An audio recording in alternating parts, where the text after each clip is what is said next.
Well, you can't make Thanksgiving dinner and forget the desserts. So this morning we're going to show you a few recipes that are fairly simple to make, and they're made by our own staff members. And joining me to show us how we made these magic cookie bars and cheesecake recipes is Allie Simon. She made the cheesecake. And our own Zach Dodge in the Weather Center, who made some magic cookie bars. Awesome. All right, Allie, let's go ahead and start with you. You actually made 2 cheesecakes for us this morning. Very generous of you. Just overachieving. Yeah, crazy. we've got a blueberry one and a cherry cheesecake. Now, from what you were telling me, that there's not very many ingredients in these. It's pretty simple. Yeah, it's my favorite recipe to make because it only has 3 ingredients, so I can do it really fast and really simple.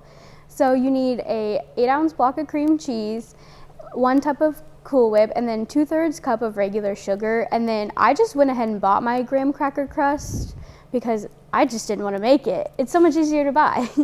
And then you let your cream cheese sit out to soften for a little bit, and then you just dump them all into a bowl. And then I just took a hand mixer and mixed them together and dumped them in the pie crust.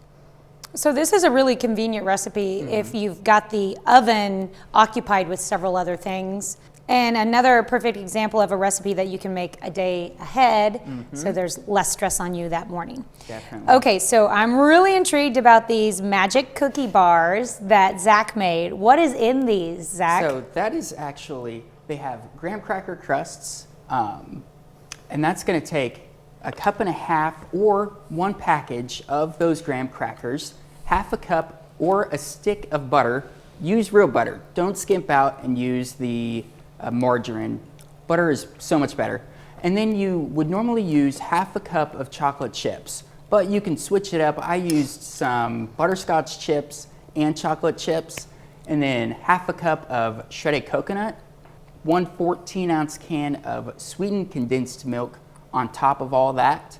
You can also then throw some nuts or other toppings on there.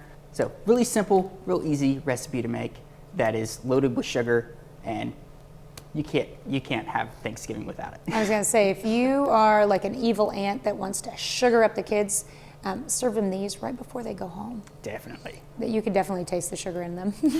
They're good, very good. And while you were telling us about that recipe, I tried out Allie's cheesecake, delicious as well. Did you try yours? I did. I tried the blueberry one, and it is super good. I want to steal the rest of it, actually. So I'm going to go ahead and finish hide it. this as we go to break. And remember, later this morning, you can find all of these recipes on our website at KOAMnewsnow.com. Here in a little bit, we're going to have a mac and cheese cook-off. We'll be right back.